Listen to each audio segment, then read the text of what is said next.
खबरों के निष्पक्ष विश्लेषण के लिए सब्सक्राइब करें Jantantra TV and press the bell icon. Never miss any update.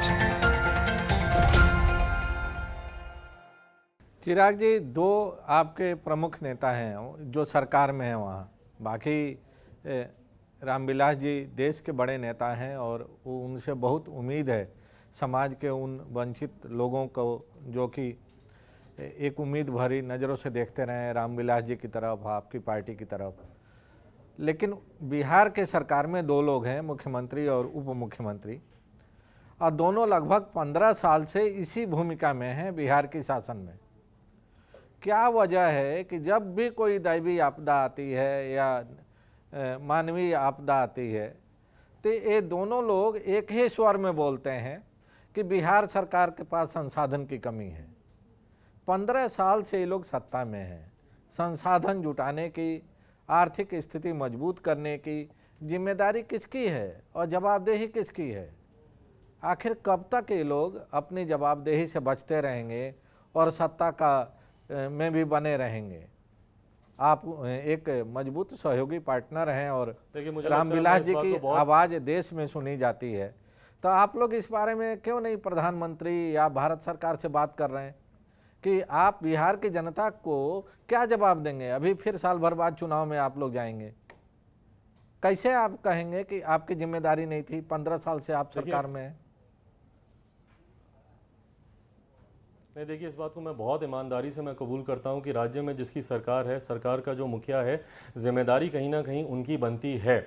और इसीलिए मेरे लिए भी चिंता का विषय रहा है। मैंने निरंतर पिछले जब से भी हमारी एनडीए की नई सरकार बनी है, देखिए, पहली बार लोक जनशक्ति पार्टी बिहार में एनडीए की सरकार के साथ है और लगभग 1.5-2 साल हुआ है।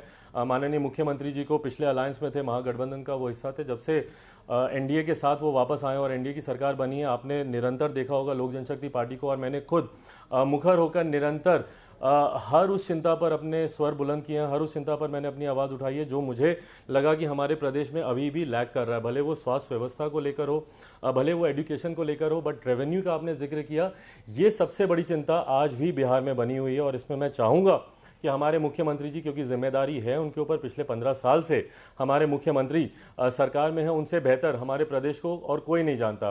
पर अभी तक रेवेन्यू जनरेट करने के लिए, बेहतर अर्थव्यवस्था हमारे प्रदेश की हो, उसके लिए मुझे लगता है ना काफ़ी कदम अभी तक उठाए गए हैं। कई कार्य करने की ज़रूरत है। आप इन मज़दूरों को ही आप देख लीजिए, मज़दूर जितने दूसरे प्रदेशों में हैं, अगर इन्हें हमारे ही प्रदेशों में रोज़गार के अवसर मिले तो मुझे लगता है पहली बात तो कोई मज़दूर अपना प्रदेश छोड़कर जाना नहीं चाहता, अपने घर परिवार को छोड़कर जाना नहीं चाहता। और जब वो वहीं पर कमाएंगे, वहीं पर खाएंगे, तो उसी राज्य के रेवेन्यू में उनका योगदान होगा, वहीं की आर्थिक स्थिति बेहतर होगी। ज़रूरी है वहाँ पर हम ज़्यादा से ज़्यादा इंडस्ट्रीज़ को लेकर आएँ। अभी तक जिस तरीके से स्थानीय कानून व्यवस्था है वहाँ पर, लैंड लॉ को का आप जिक्र कर लें या व्यापार से जुड़े हुए जितने भी कानून हैं उसका आप जिक्र कर लें, वो इतने सहज अभी भी नहीं हैं, जिसकी वजह से दूसरे राज्यों से या दूसरी विदेशी कंपनियां वहां पर आके निवेश करने के लिए बहुत ज़्यादा उत्सुक हों। इन तमाम चीज़ों पर हम लोग को सुधार करने की ज़रूरत है। जिक्र किया है मैंने तमाम इन बातों का हमारी बिहार सरकार से। मुझे उम्मीद है कि आने वाले इस दिनों में, क्योंकि 15 साल बीत गए हैं, अब इसके बाद मुझे नहीं लगता कि बहाना बनाने के लिए अब कुछ बाकी रहा है। जिम्मेदारी लेनी होगी, मुख्यमंत्री जी को बिहार की स्थिति को अब और बेहतर करना होगा। और अब तो एक खूबसूरत समय भी आ गया है।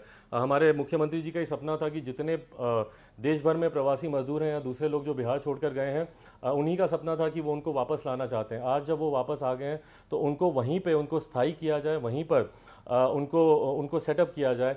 इसके लिए मुझे लगता है राज्य सरकार को अब काम करने की ज़रूरत है। विभिन्न योजनाओं के तहत, मनरेगा के तहत हो या फिर जन जीवन हरियाली मुख्यमंत्री जी की एक महत्वाकांक्षी योजना है, उसके तहत हो, ज़्यादा से ज़्यादा मुझे लगता है रोज़गार के अवसर अब वहाँ पर डेवलप करने की ज़रूरत है।